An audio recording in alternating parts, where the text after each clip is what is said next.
Oke, assalamualaikum warahmatullahi wabarakatuh, teman-teman. Selamat pagi semuanya. Selamat datang di Kasrat Berbicara. Nah, jadi teman-teman, Kasrat Berbicara itu apa? Kasrat Berbicara itu, jadi di sini kita perwakilan dari BEM Kasrat.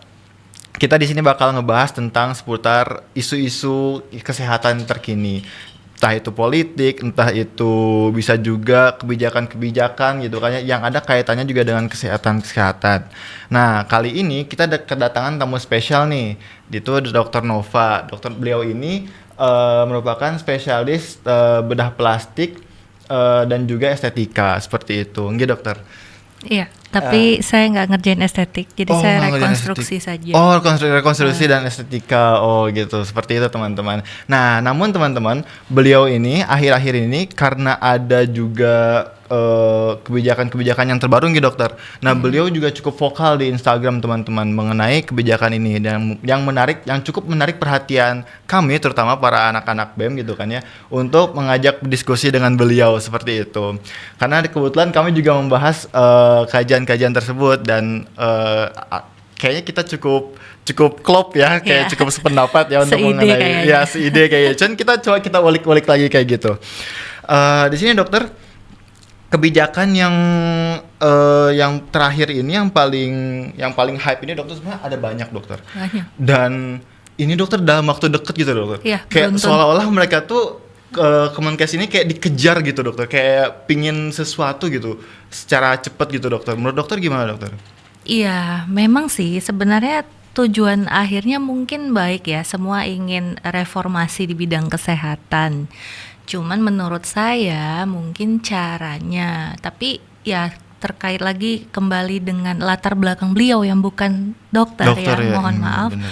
Beliau nggak ngerasain yang namanya koas itu kayak apa, beliau nggak ngerasain jadi PPDS itu seperti apa, hanya mendengar masukan-masukan dari intern ya, dari timnya beliau. Karena kan pasti kiri kanannya ada dong yang dokter, nggak mungkin dia diangkat jadi Menkes kalau kanan kirinya nggak ada ngasih bisikan. Iya, benar. Bisikan malaikat atau bisikan setan, saya nggak tahu. Nah, di sini, teman-teman, kebijakan-kebijakan yang dikasih sama Kemenkes ini yang terbaru ini ada cukup banyak. Pertama, di awal-awal itu ada task shifting. Jadi task shifting itu mengenai perpindahan job, pengalihan job dari, kalau misalkan yang kami tahu ini yang cukup viral nih, dok, yang mengenai dari obgyn itu yang awalnya sesar, cuman sekarang ini boleh sama dokter umum, malah kayak diharuskan gitu, dokter, sama dokter umum. Nah itu, atau ini hanya untuk itu saja, dari obgyn ke dokter umum, atau yang lain juga ada, dok, sebenarnya, dok? Ya, jadi sebenarnya kalau kalian perhatikan ya, gonjang-ganjing dengan kebijakan-kebijakan Pak Menteri kita ini tuh dimulai dari masalah bullying. Benar kan, awalnya itu yang menghebohkan tuh, yang bikin beliau memblow up kasus bullying, kemudian mulai muncul kasus satu persatu, dan akhirnya ujung-ujungnya citra kedokteran, pendidikan kedokteran di Indonesia jadi disorot. Yes, benar. Awalnya di situ kalau saya melihat. Nah, awalnya juga saya mendukung beliau karena ya jujur pada saat PPDS saya juga korban bullying sih. Jadi saya mendukung beliau dan saya sangat vokal menyuarakan hal itu. Tapi kok semakin lama semakin kesini kok saya lihat ada yang melenceng. Wah, gitu. Ini kok ada yang nggak benar ya. Gitu. Ya contohnya itu tadi, delegasi tugas yang seharusnya notabene kompetensinya adalah dokter spesialis obgyn ke dokter umum. Ya memang bisa, siapapun kalau berlatih ya, semakin banyak dapat kasus itu pasti secara otomatis bisa. Buktinya ada kok, waktu itu saya sempat membuat postingan ya memang dari isi pikiran saya sebagai seorang dokter bedah yang pegang pisau juga. Terus ngebayangin waktu saya dulu masih dokter umum, terus waktu megang sunatan hitanan pertama aja, lihat pendarahan aja sempat hampir mau pingsan ya, apalagi dokter umum yang di pelosok yang dipaksakan ngerjakan seksio cesaria yang notabene itu menyangkut keselamatan dua nyawa. Kalau sunatan masih satu ya, nggak apa-apa. Ibu dan anak ini kan ibu dan anak, dan itu nggak sembarangan loh, karena seksio itu butuh kecepatan kerja, karena dia harus menyelamatkan. Begitu bayi keluar, itu kan ibu pendarahan. Gimana dia menghentikan pendarahan? Kalau pendarahannya nggak berhenti, kalau komplikasinya tiba-tiba harus mengangkat uterusnya. Nah itu apakah dipikirkan lalu nanti si bayi siapa nih yang Iya, resusitasi? benar. Kalau hanya satu dokter umum. Kalau hanya satu dokter Nah umum. makanya di situ saya menyorot, kalau nggak salah saya ada buat postingan ya, itu ada 6 atau 7 hal yang saya sorot di Wow. situ. Yang pertama, kesiapan mental dokter umumnya. Kesiapan mental dokter. Yang kedua, apakah dia paham anatomi ya? Ya ini jujur aja ya, Dik, kita sama-sama kan Yes. dirimu mahasiswa kedokteran ya, udah semester Iya. berapa, anatomi uterus, anatomi Uterus, bayi iya. dalam kandungan, Iya, itu benar-benar dia rinci sekali kan nah itu itu kan benar-benar. belum lagi komplikasi atau variasi kasus bayinya letak sungsang, bayinya oke lah kalau normal nggak apa-apa ya, tapi biasanya kalau persalinan kalau kondisi bayinya normal itu pasti persalinannya normal, nggak mungkin seksio sesaria. Biasanya indikasi seksio sesaria itu pasti ada penyulit. Nah, di situ saya meragukan kompetensi seorang dokter umum bisa mengetahui apa nih kesulitannya, kenapa indikasinya harus seksio. Apakah nanti tiba-tiba begitu bayinya Apgar skornya rendah pada saat lahir. Nah, itu kan dia harus memilih apakah melanjutkan operasi menghentikan pendarahan atau memberi resusitasi pada bayi. Nah, bayangin kalau dia sendiri gimana? Iya Siapa yang bantu? Sementara kita di rumah sakit itu biasa kalau seksio pasti ada dokter anestesi, ada dokter obgyn, ada dokter spesialis anak. Karena pasti biasanya begitu bayi lahir langsung dikasih ke spesialis anaknya. Nah, obgynnya langsung lihat pendarahan, langsung kauter, langsung ligasi dan tutup. Oh, kebayang kalau dokter umum saja sendiri gitu ya. Nah, itu makanya belum lagi yang bius. Nah, dokter umumnya bisa.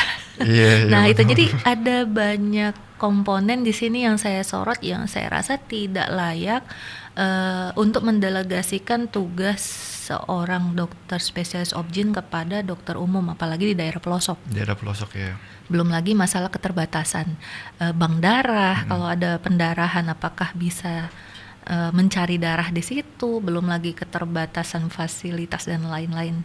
Itu sebenarnya harusnya sudah dipikirkan ya sebelum membuat kebijakan. Tapi nah ini dia, saya diserang sama buzzer nih. Buzzernya inbox nih. Tadinya dia masih protes gitu, terus kan saya ladenin. Nah, lama-lama kenapa saya taunya buzzer? Ini buzzernya ngomong apa nih, dokter? Dia protes, dokter tahu dari mana kalau begini. Nah, gitu kan di ini, kenapa sih dokter kok menentang ini? Nah, ya saya jelasin aja baik-baik, ya kondisinya begini. Nanti kan rakyat ujung-ujungnya yang jadi korban. Yes, betul. Nah, setelah dialog beberapa hari gitu ya, lempar-lemparan opini, terus tiba-tiba dia ngomong seperti ini. Dok, saya salut lihat dokter. Rata-rata kalau saya ngomong begini, itu pasti dokternya udah langsung nyerang nih, udah langsung marah-marah, udah langsung nuduh.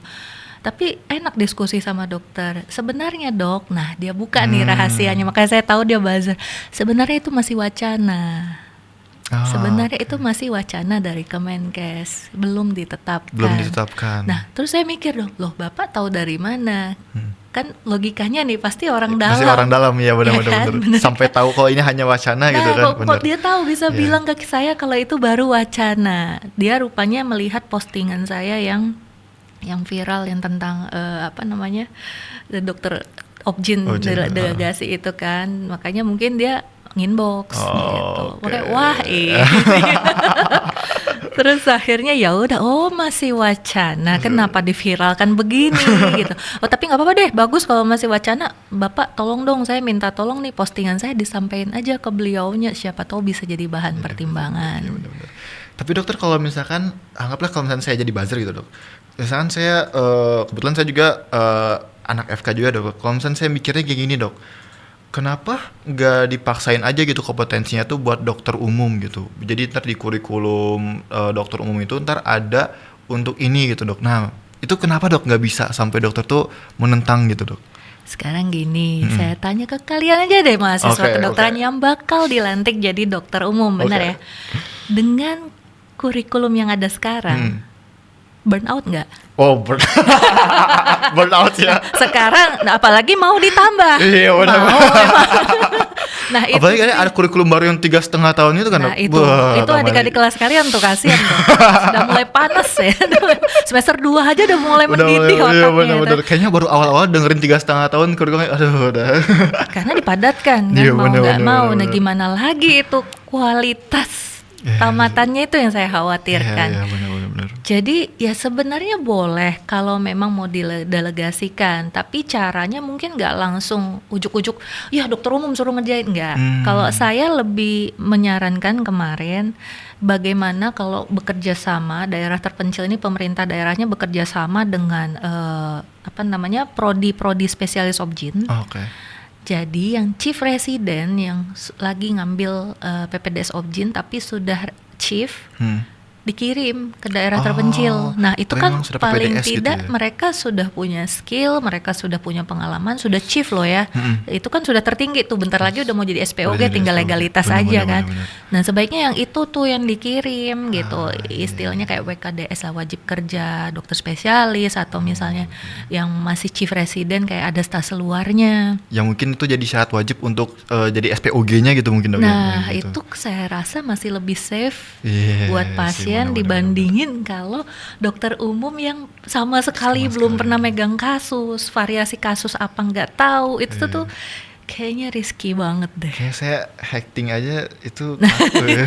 Disuruh sesar ya. Bayangin. Nah kebetulan di postingan saya itu juga banyak dokter umum yang komentar yang dari daerah pelosok. Mereka sendiri juga komplain bahwa pasien USG aja banyak ngantri, boro-boro mau membelah diri ngerjain seksionya, sementara dokter yang di polinya aja belum terhandle. Tapi dokter, kalau misalkan nanti ada buzzer lagi nih, dokter yang ngomong kayak gini, terus nanti yang di daerah terpencil gimana gitu? Kalau misalkan kayak mereka perlu sesar, tapi sedangkan kita sendiri menolak untuk ada regulasi seperti ini gitu. Nah kan saya udah bilang tadi, solusinya adalah salah satunya Yang yang kayak tadi gitu masih kerja yang masih jadi peserta spesialis dikirim ke sana. Alasannya stase luar, kan dia juga sekalian ya refreshing. PPDS juga butuh refreshing. Dia pasti kalau di rumah sakit itu aja pasti bosan ya. Oke. Nah dengan dia dikirim keluar, jadi dia juga bisa membuka insight, menambah pengalaman dia bahwa oh ternyata di lapangan nanti kalau aku jadi SPOG seperti ini nih keadaannya di daerah terpencil. Nah seperti itu. Terus nanti kalau dia udah tamat bisa disambung dengan program wajib kerja dokter spesialis misalnya. Itu saya rasa sudah salah satu bentuk solusi ya. Bayangkan aja misalnya nih, satu prodi Objin ada 30 PPDS Oke. ya. Nah itu paling tidak nanti kan bisa dipencar ke 30 daerah Daerah terpencil ya terpencil. logikanya. Iya. Nah sementara di Indonesia ada berapa banyak prodi spesialis Objin benar, coba. benar. Dan berapa banyak jumlah PPDS prodi spesialis Objin. Bayangkan kalau itu Menyebar semua rata menyebar gitu ya. semua kan, ya paling nggak rotasi lah. Nanti kan yang selanjutnya naik tingkat gantikan kakak kelasnya dilantik jadi SPOG. Itu kan akan rotasi terus dan itu akan terjadi keberlangsungan dan kesinambungan yang baik menurut saya dibandingkan kalau dokter umum yang mengerjakan kompetensi itu. Berarti memang dokter sendiri juga sebenarnya concern ya mengenai tujuan niat dari pemerintah yang mungkin emang baik, cuman caranya ini karena emang ya latar belakangnya kembali lagi ya, jadi akhirnya mungkin beliau juga tidak merasakan. Jadi Dan satu lagi mungkin yang saya sorot, beliau kan orang perbankan ya, Yes. bisnis. Beliau pasti mikirnya tuh serba instan. Gimana caranya pokoknya jadi banyak, Iya, bisa memenuhi secara kuantitatif gitu ya. syarat gini. kuantitatif. Yes, Tapi benar-benar. beliau mungkin karena tidak paham 7 unsur yang saya sebutkan di postingan itu, bahkan sampai diliput masuk ke Inews juga jadinya postingan itu gara-gara ya gitu dah. Ya itu memang banyak orang yang tidak concern masalah itu. Terbukti dari wartawan dari Inews itu juga bilang ke saya bahwa wah dok, setelah baca tulisan dokter saya baru mind blowing banget ya dok, Mind-blowing, ya. ternyata gitu. Karena mereka mungkin tidak memperhatikan hal-hal sekecil itu. Kenapa itu terfikirkan sama saya? Ya itu tadi, karena basic saya juga seorang dokter spesialis bedah yang emang kalau mau operasi itu juga ya perlu persiapan gitu, maksudnya nggak sembarangan bisa nyayat, apalagi ini 2 nyawa itu. Benar-benar. Sedangkan 1 nyawa aja cuman operasi rekonstruksi biasa aja kita perlu persiapan matang, kadang perencanaan operasi, apalagi ini butuh waktu kerja yang cepat 15 menit itu ya, itu kan berarti skillnya harus ini. Bayangin dokter umum menghacking aja masih bayangin gak 15 menit tuh nanti bayi belum keluar kan, bayinya apnu di dalam gimana, Iya, benar-benar. ketuban sudah pecah, Nanti yang salah dokter lagi. Nah ujung-ujungnya nanti yang dituntut dokter lagi. Dokter lagi, ada benar. jaminan hukum nggak gitu. Nah benar, itu yang benar. perlu saya pertanyakan juga Nah, sebenarnya. itu juga dok. Mengenai jaminan hukum juga ini balik juga dok ke tahun 2011. Jadi 2011 itu dok, kami juga baca ada program dokter plus. Jadi itu tuh program yang dilatih beberapa dokter khusus untuk, jadi dilebihkan gitu dok. Jadi bukan spesialis, tapi memang mereka tuh dilatih tertentu untuk itu, untuk menangani operasi kayak obgyn kayak gitu, untuk menggantikan, cuman nggak yang 100% sama obgyn, nggak yang 100% menjadi obgyn gitu dokter. Nah cuman masalahnya di sini tuh tidak diawasi langsung oleh kolegium, nggak diawasi langsung oleh ID, jadi mereka tuh nggak ngawasin langsung gitu dokter. Nah di sini juga jadi akhirnya dokter-dokter juga merasa mereka juga itu yang tadi dokter bilang, tidak memiliki rasa aman, ada yang menjamin mereka gitu kalau misalnya mereka tuh akan aman dari hukum seperti itu kan ya, seperti itu. Jadi mereka bisa nyaman juga gitu dalam beroperasi seperti itu. Nah ngomong-ngomong juga dok tentang ID sama kolegium. Nah ini Wah ini oke berat, dok. ini Pertama-tama berat. dok, kolegium tuh apa sih dok? Karena kayaknya nggak sedikit juga yang nggak tahu kolegium tuh apa. Kenapa ada kolegium, ada ID, kok apa bedanya mereka gitu dokter?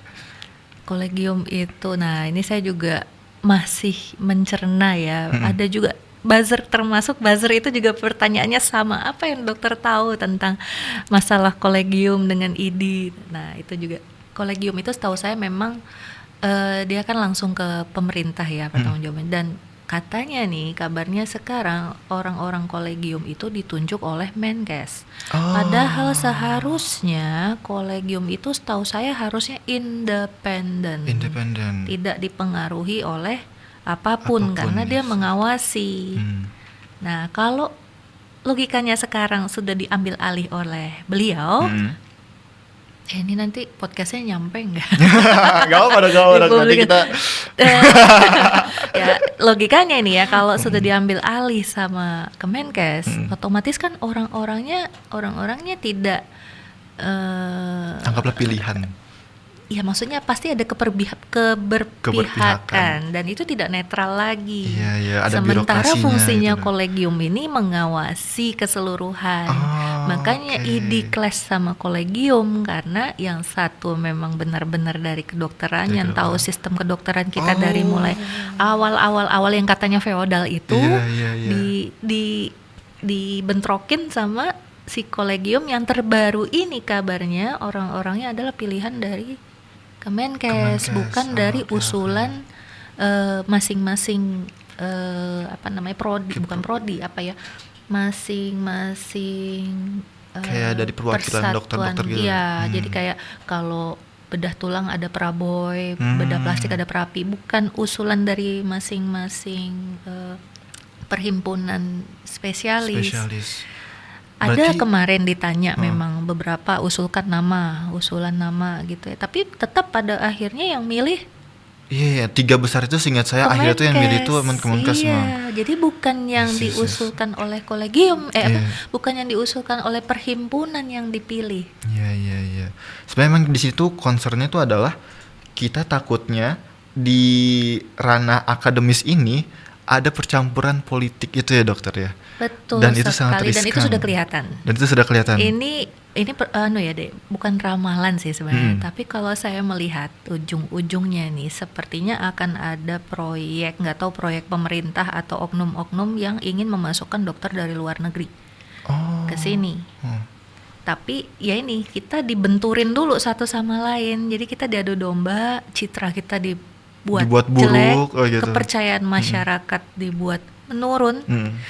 Kasus-kasus malpraktek apa semua di blow up, termasuk bullying. Itu tuh sudah kebaca, makanya ini Iya. kok beruntun ya. Iya, Terus dan kok dalam jangka waktu dalam dekat gitu kan, jadi benar-benar. masyarakat tuh kayak seolah jangan lupa ini kemarin ada kasus Iya. begini. Jadi kan trust issue ya. Masyarakat Indonesia jadi punya trust issue terhadap dokter-dokter Indonesia sendiri. Nah, lihat nih. Bali International Hospital buka kan? Hmm. Masuk kan dari luar tuh. Iya. Beberapa dokternya ada yang lulusan luar negeri, Luar negeri, atau benar. malah asli kayak orang Korea masuk. Jadi kelihatan kan? Kelihatan benar-benar. Nanti saya juga mendengar ada wacana membangun rumah sakit internasional di tempat-tempat wisata yang jadi turis apa namanya kayak Labuan Bajo, pokoknya tempat-tempat eksotisnya di Indonesia itu akan dibangun rumah sakit internasional. Oh, ini kita mendatangkan orang warga asing ya gitu. Wah, Kemungkinan begitu. Nah, terus saya curiga lagi, kecurigaan saya tambah berat. Kenapa? Karena kemarin saya sendiri diminta menguji ujian kompetensi dokter-dokter lulusan luar negeri kan. Kita kemarin mengadakan OSCE Adaptan. Oh gitu, 9 dokter. orang lulusan dari Cina. Dari Cina, dokter? Ya, tapi memang orang Indonesia sih. Oh, cuman memang dari keturunannya dan Dia atau sekolah gimana? ke luar negeri Oh, di Cina. sekolah ke luar negeri. Oh, terus oke. mau balik praktek ke Indonesia. Oh, praktek ke Indonesia, oke.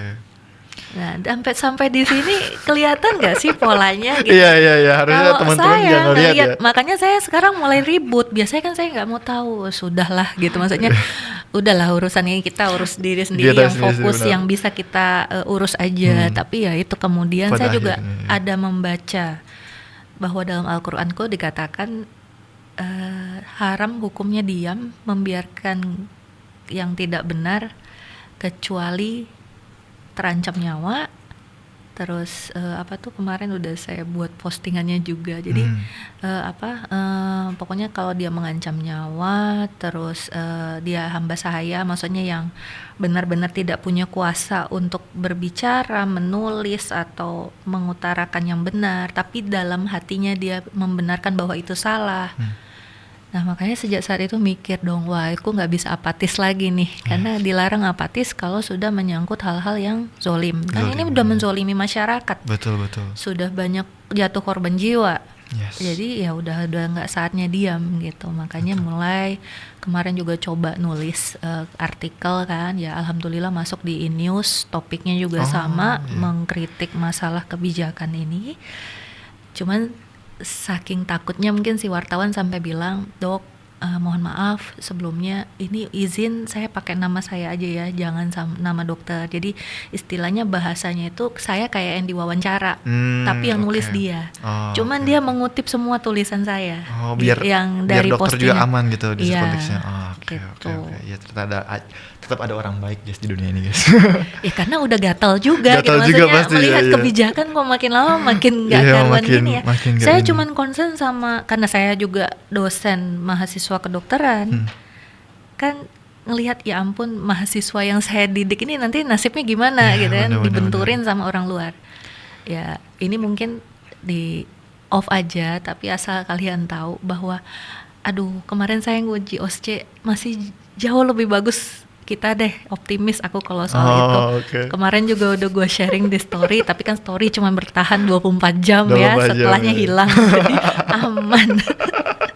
Biar gak ada yang ngutip-ngutip lagi ya. Dok? Ya, karena bahaya sih. ternyata mengerikan kalau di reshare itu ternyata dampaknya mengerikan. Iya, benar. Begitu buka Instagram baru berapa jam gitu ya off, tiba-tiba, wih kok banyak, tiba-tiba follower nambah 150. Waduh, ini ada apa ya? Ternyata ada yang nge-reshare postingan. Ya itulah dia memang kekuatan media sosial tuh ya, makanya manfaatin buat yang benar, jangan manfaatin buat yang salah. Ya, siap dokter. Ini dokter tadi dokter nge-mention mengenai pemerintah itu narik dokter-dokter dari luar. Nah, tapi di sini Bapak Presiden kita, beliau menjanjikan mengenai pembangunan 300 FK. Nah, sebenarnya waktu itu analisis saya tuh gini dok, analisis ya mikirnya gitu kan ya, kan yang jadi masalah itu kan sebenarnya kan kita kan kekurangan spesialis ya dok ya, bukan kekurangan dokter umum. Kalau boleh komen tadi kan sampai ada task shifting itu kan sebenarnya kan kita kan kekurangan spesialis kan.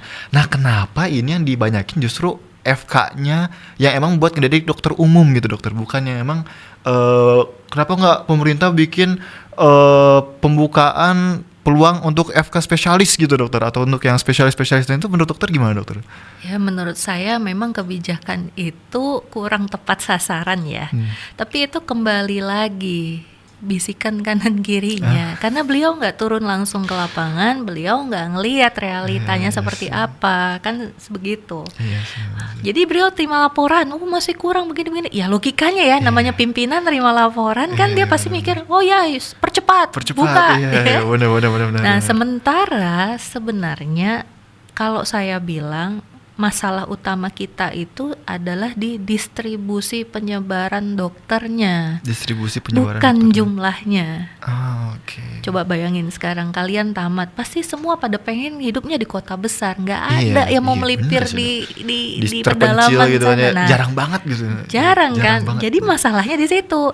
Nah, di postingan saya juga saya bilang, daripada saya nanti dibilang cuman koar-koar mengkritik, nih saya kasih 3 solusi. Salah satu solusinya yang saya berikan di postingan itu adalah pemerataan pembangunan sampai ke pelosok, pelengkap fasilitas yang ada, dan jaminan keamanan dokter jika bekerja di pelosok. Coba kita nggak usah menutup mata, banyak kasus yang dokternya diperkosa, ada kan di Papua. Yang perkosa siapa? Tukang bersih-bersih. Iya. Itu ada loh beritanya. Masalahnya mungkin karena nggak viral, jadi nggak jadi concern. Pemerintah itu kan ngelihatnya yang viral doang. Iya, yang menarik ya. Terus yang dokter spesialis ortopedi yang di Mamuju meninggal karena serangan jantung, tapi meninggal di perjalanan karena saking jauhnya transportnya. Oh, itu ada dokter? Ada. Padahal beliau itu juga influencer loh. Dokter Helmi. Oh, teman-teman bisa cari juga itu. Dokter Helmi itu juga influencer, dia sering ngasih edukasi di TikToknya, di Instagramnya. Nah itu meninggal karena terlambat penanganan. Dibawa dari Mamuju ke Makassar kalau nggak salah, dalam perjalanan meninggal di ambulans. Nah itu akibat apa? Berarti kan fasilitas di Mamuju untuk serangan jantung tidak ada. Kenapa dia harus dirujuk? Harusnya kalau serangan jantung itu kan dia berpacu dengan waktu ya. Logikanya kalau fasilitas obat-obatannya ada, NO-nya ada di sana, tinggal sublingual aja, aman dia, selamat.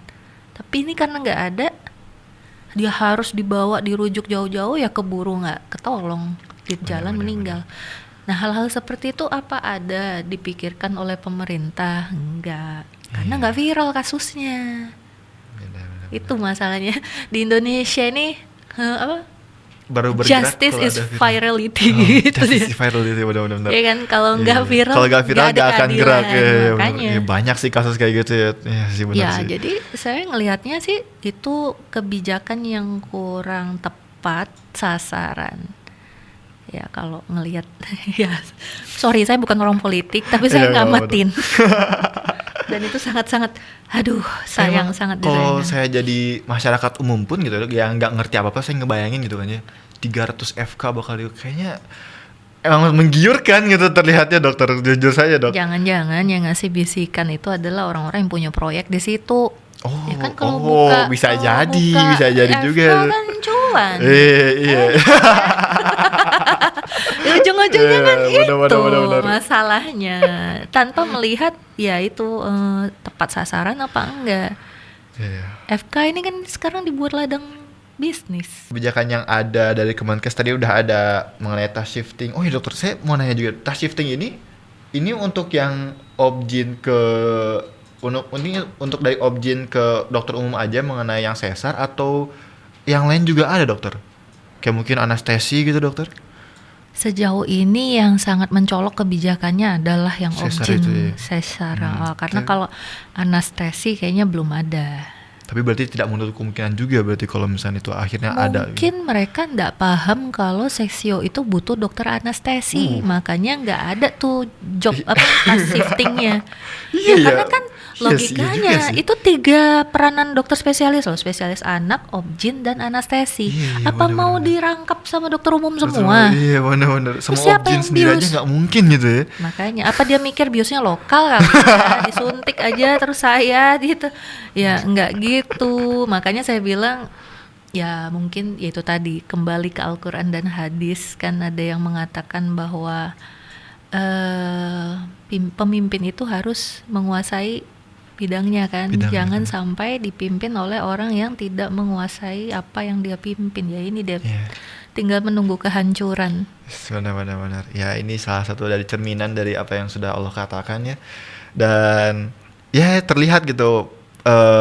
Di sini kita sangat berhak untuk mengkritik Kemenkes kita sekarang yang bukan dari bidang kesehatan gitu kan ya, dan malah beliau dari bidang bisnis gitu, dan ya ini adalah salah satu impactnya seperti itu. Walaupun sebenarnya saya tidak menutup mata dengan keberhasilan program-program beliau ya, salah pernah dulu satunya yaitu memberantas bullying ya, membuka aduan, itu banyak ternyata yang masuk kan diaudit sama beliau. Beliau juga concern dengan mengadakan tes kesehatan kejiwaan PPDS Ya. dan akhirnya mengangkat isu bahwa ada 339 PPDS depresi itu ya. Itu kan Oh, juga itu dari programnya. program beliau itu justru. Iya, Oh. beliau karena beliau hanya memegang rumah sakit Kemenkes yang bisa dipegang, maka beliau bikin kuesionernya di 5 rumah sakit Kemenkes kalau saya nggak salah. Yang keluar headline-nya di koran ya, 339 Iya, peserta Iya, saya baca itu. pendidikan dokter spesialis mengalami depresi. Depresi, iya. Ya, itu memang dari beliau penyaringannya. Oke. Berarti emang kita masih harus positif thinking kalau beliau punya tujuan yang baik, tapi karena memang Dan satu lagi pembangunan rumah sakit di pelosok kan yang dari Irian itu kan juga programnya beliau.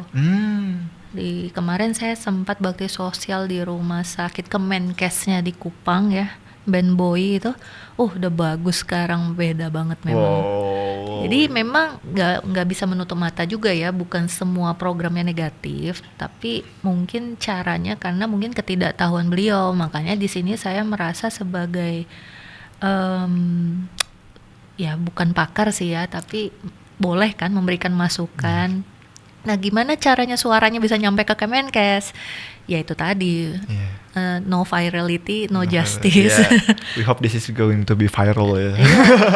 Harus viral dulu kan. Ya untungnya alhamdulillah tanpa diminta ternyata banyak yang nge-share status itu. Makanya mungkin pun sudah dibaca karena ada yang nge-tag nama beliau. Saya lihat di postingan saya itu, sayanya nggak berani sih.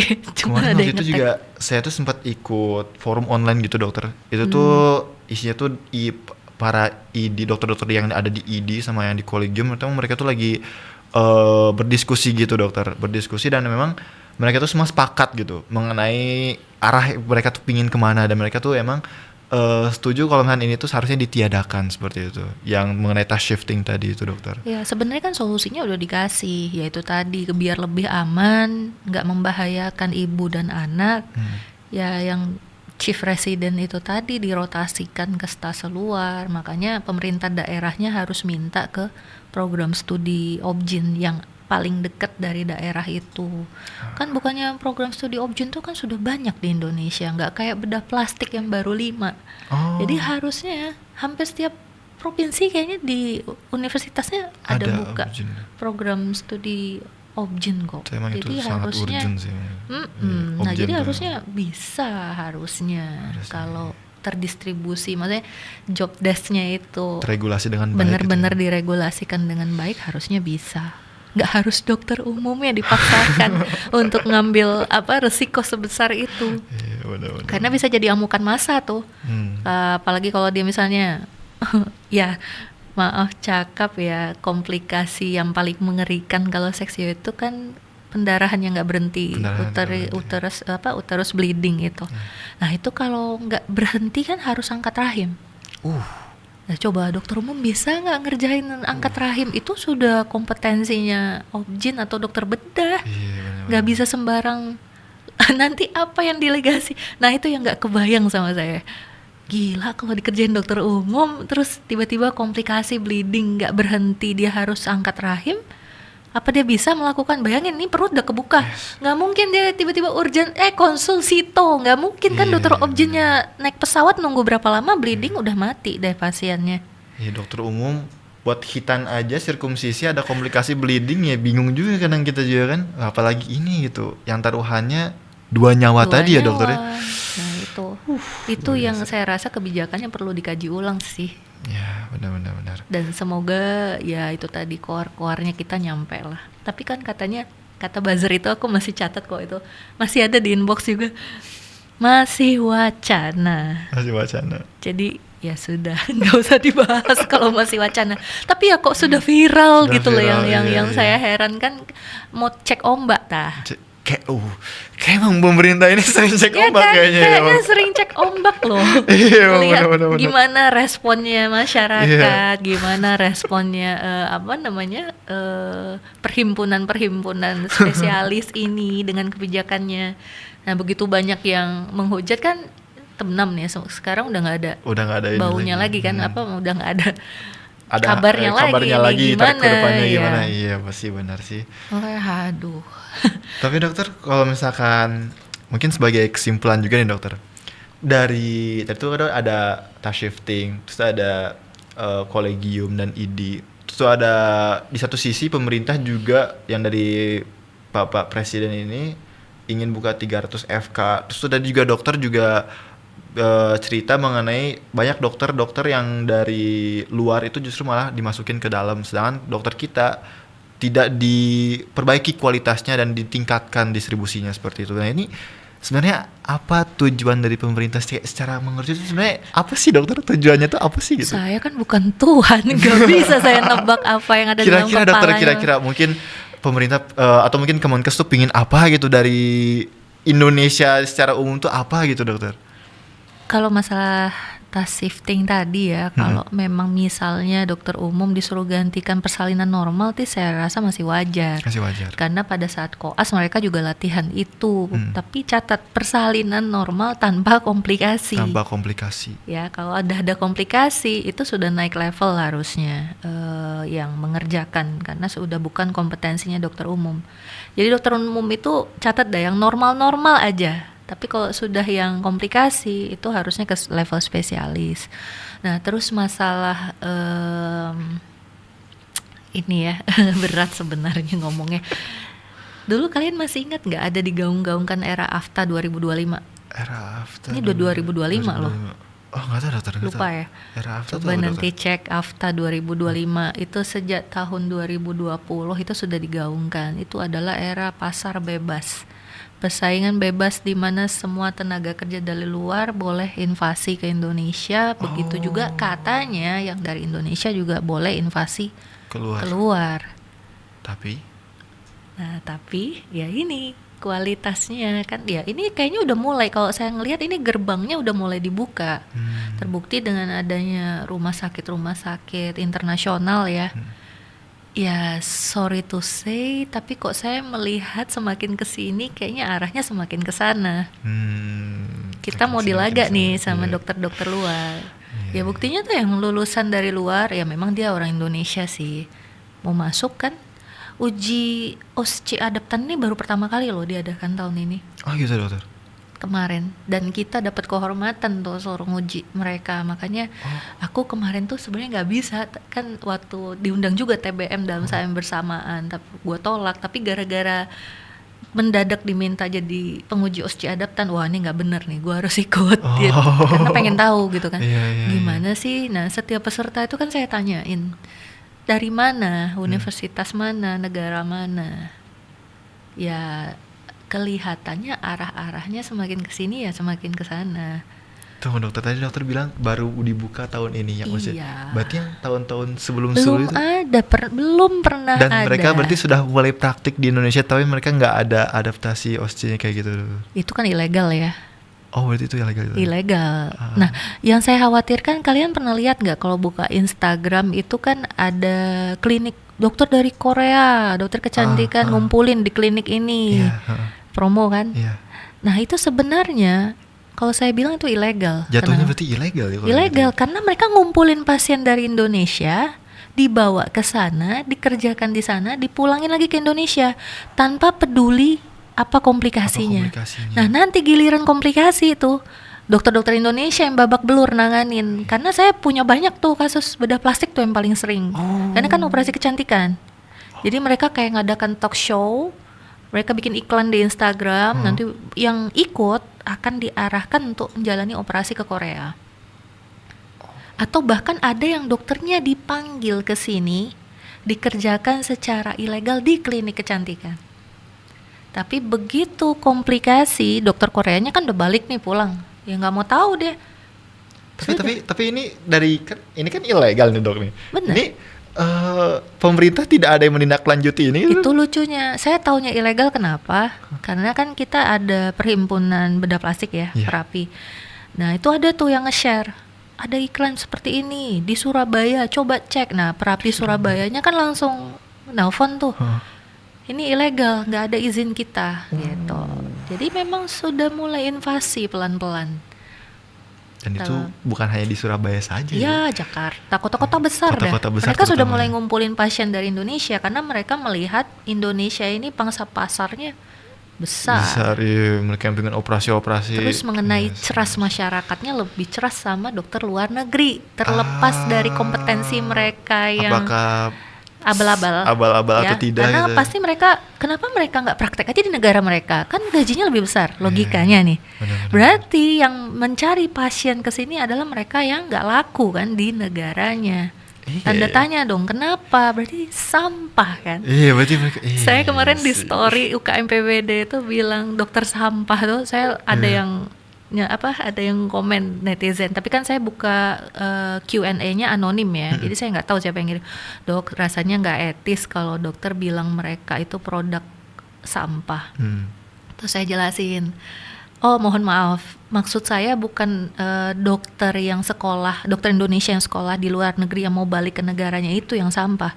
Tapi yang saya concern adalah dokter yang dari luar negeri, dia orang luar, tapi dia ngambil pasien dari Indonesia karena dia nggak laku di negaranya.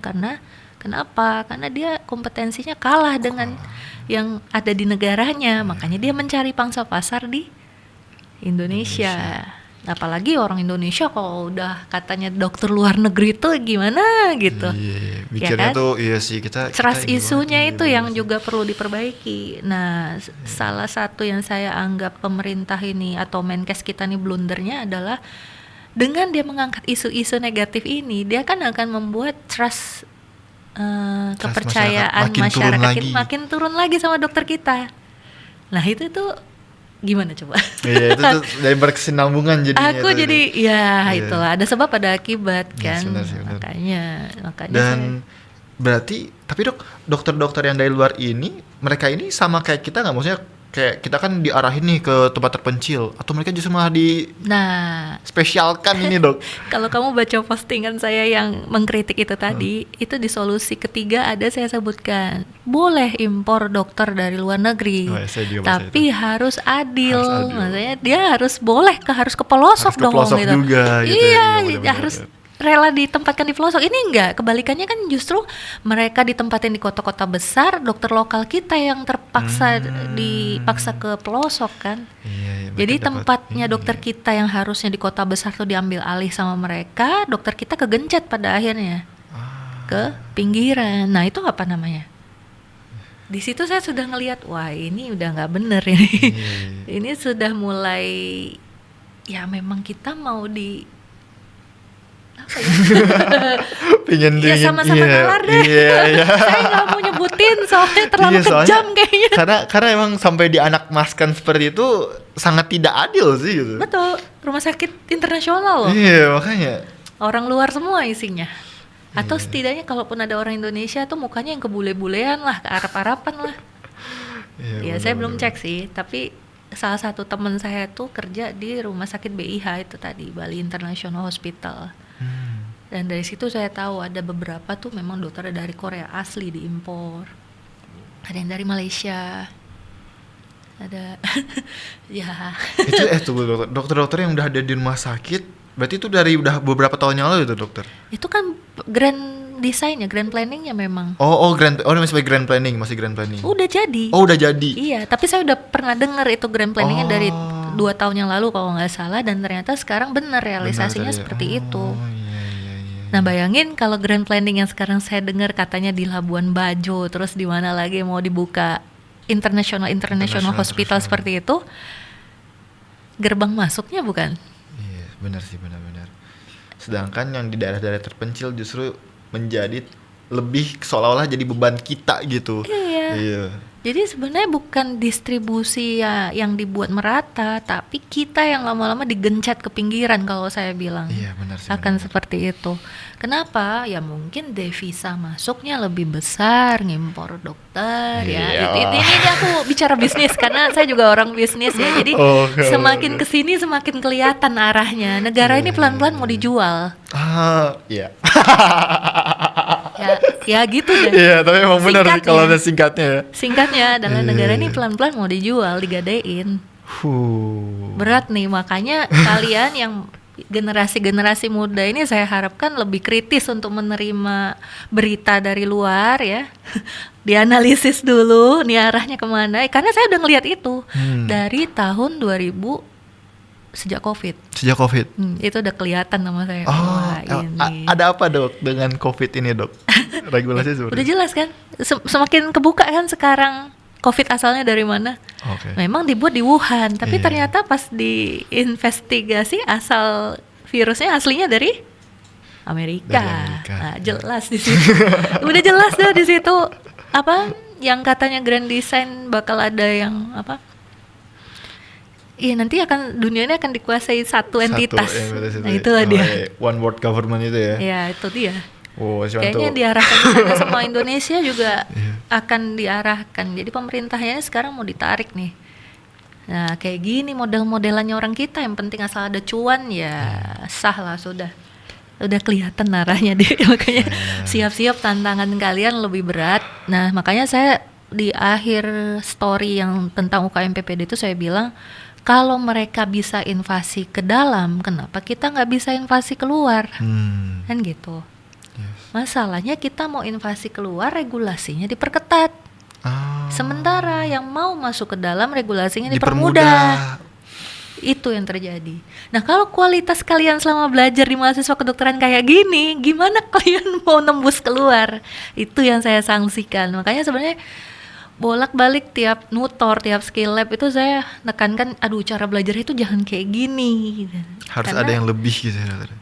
iya, apalagi sekarang ada AI. Sebenarnya enak banget kalau kalian emang mau mencari ya. Tapi kalau saya ngelihat generasi sekarang ini, sorry to say, maunya serba instan. Nggak mau usaha ya. Itu yang aduh sedih aku ini. Iya, benar-benar. Iya, Mungkin nggak kalau mau misalnya 1-2 orang doang yang mau, mungkin masih misalnya emang iya gitu Chan, ini banyak banget gitu yang ngomong generasi kita itu emang serba instan Emang gitu. strawberry banget Emang ya. strawberry banget ya. Makanya aku Cantik bingung tapi lembek gitu. apa yang terjadi. Apa yang maksudnya kenapa bisa begini? Pasti ada sebabnya. Iya sih. Apakah pola asuh, pola didik orang tua? Ya saya koreksi diri juga sebagai orang tua kan. Apakah karena kurang perhatian orang tua, atau mungkin pengaruh lingkungan dari sekitar, lingkungan luarnya yang nggak bagus? Itu juga, itu sangat-sangat membingungkan. Media sosial sih dok. Pasti sih, Media sosial emang scrolling.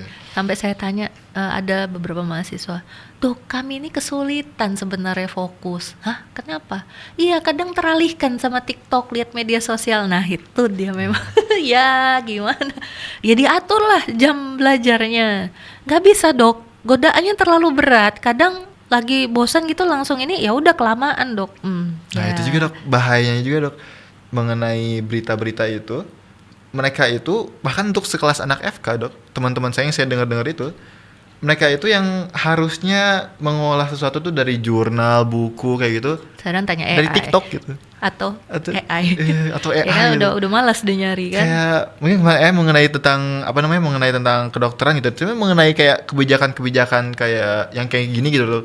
Mereka tuh hanya melihat, oh enggak kok, saya baca di TikTok kayak gini gitu. Jadi seolah-olah kita tuh mudah sekali gitu untuk dibawa arusnya gitu dokter.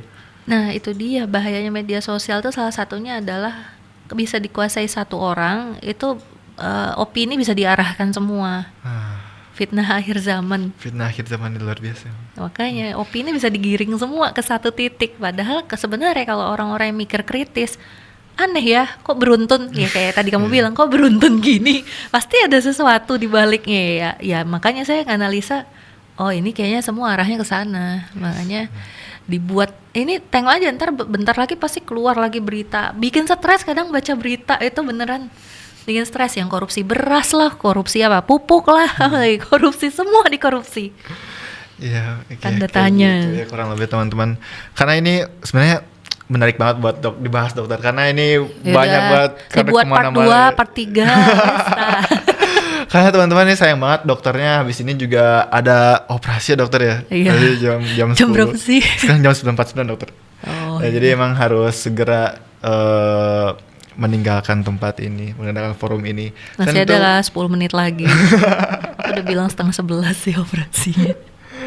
Jadi kurang lebih gitu. Kalau misalnya kita coba simpulkan, di sini banyak banget kok. Bukan hanya kritik-kritik saja yang kita sampaikan, tapi kita juga mendukung juga beberapa kebijakan dari pemerintah yang memang setelah kita kaji juga itu sangat menguntungkan, bukan hanya untuk kita, tapi kita juga memandang itu tuh menguntungkan untuk masyarakat. Karena ujung-ujungnya kita ini kan berbakti untuk masyarakat ya. Jadi kita tuh bukan hanya sekedar mementingkan kepentingan kita gitu. Terutama untuk masyarakat umum, bahwa kalian harus tahu apapun yang jadi pertimbangan kita, yang jadi kritik kita itu, kita juga mempertimbangkan perspektif masyarakat seperti apa nantinya. Kayak yang tadi sudah dijelaskan oleh dokter juga mengenai bahayanya task shifting tersebut kalau misalkan regulasinya tidak jelas seperti itu. Itu justru mungkin di kita masih hidup gitu, meskipun kita di penjara sekalipun gitu, tapi kita masih hidup. Tapi bagaimana nasib ibu dan anaknya itu yang justru malah jadi perhatian kita tuh di situ gitu, seperti itu. Dan masih banyak yang lain yang mungkin nanti teman-teman bisa dengar lagi di belakang seperti itu. Mungkin itu saja dokter dari kesempatan kali ini di part pertama. Nggak tahu, mungkin ada part kedua, kita nantikan saja dokter. Oh tenang, part kedua kita bahas tentang BPJS. Menarik. Mungkin bisa request nanti kita bahas BPJS teman-teman. Menarik. Baik dokter. Terima kasih banyak dokter atas waktunya, sudah merepotkan dokter. Iya. Oke, assalamualaikum warahmatullahi wabarakatuh. Dadah.